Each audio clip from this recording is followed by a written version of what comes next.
What's good, everybody? It's your boy Saint Deadeye. I am back at the new location, first video from the new location, and today we're taking a look at a rather unique piece from my collection. Today we're taking a look at the M1895 Nagant Revolver. Yes, that Nagant Revolver. The suppressor accepting Nagant Revolver. But we'll get to that in just a minute. First, let's go over the basics about this gun. This gun was designed in 1886 by Leon Nagant, who is a Belgian, and it was designed for the Russian Empire, the Romanovs, pre-World War I. It was accepted and adopted in 1895, hence the M1895 designation. It holds 7 shots of 7.62 by 38 rimmed ammunition, and there is a bullet in there. That is not an empty casing. We'll get to that in a second too. There are 3 different models, 4 technically, but 3 different primary models of this gun. There is the single action version, which was issued to enlisted men, particularly NCOs.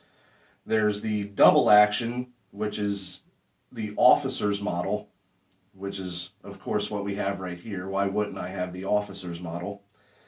And there's also a 22 caliber sporting version, but this right here is the double action officer's model. As you can see, we'll show clear as much as you can show clear on a gate loaded revolver. We have the single action and the double action.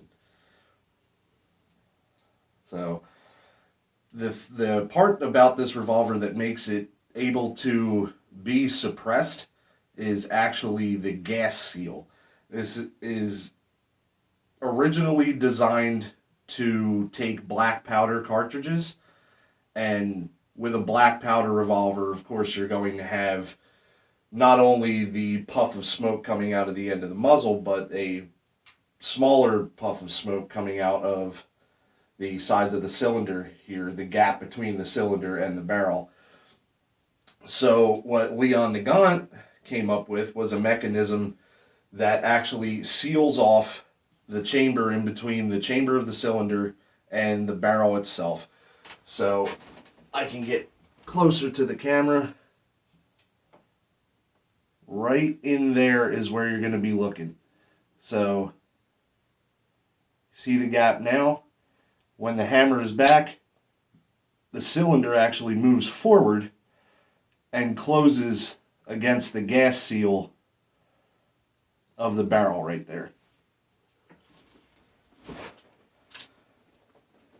And that allows it to accept a suppressor, but it is a very particular kind of suppressor known as the Bramit device, and it was mainly used by recon and scout troops back in the day when this was carried from 1895 until they stopped being produced in 1945. But you will still find these Nagant revolvers being used in combat around the world, particularly in the Middle East. A lot of insurgents get their hands on old surplus weapons like this, and yeah, there might be a few of these out there kicking to this day.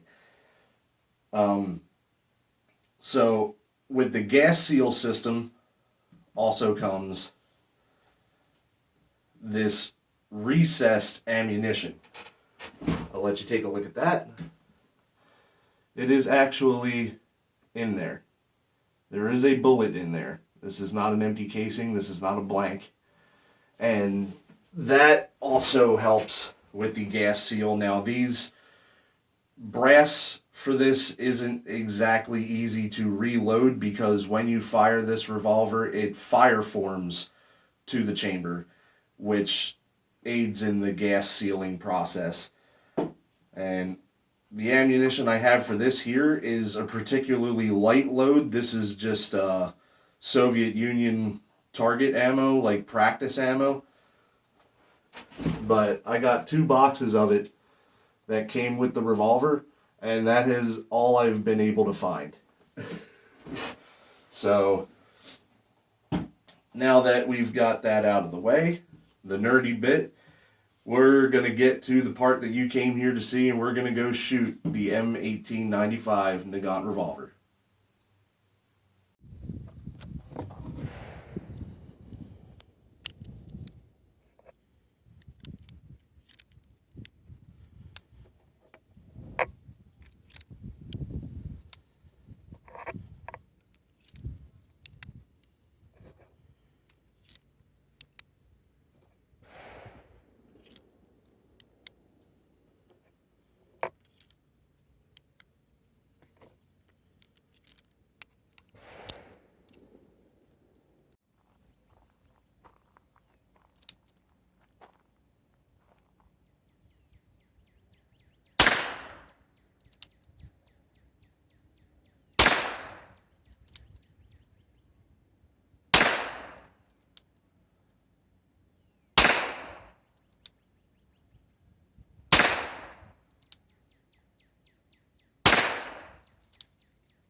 And there you have it, the M1895 Nagant in action on the range.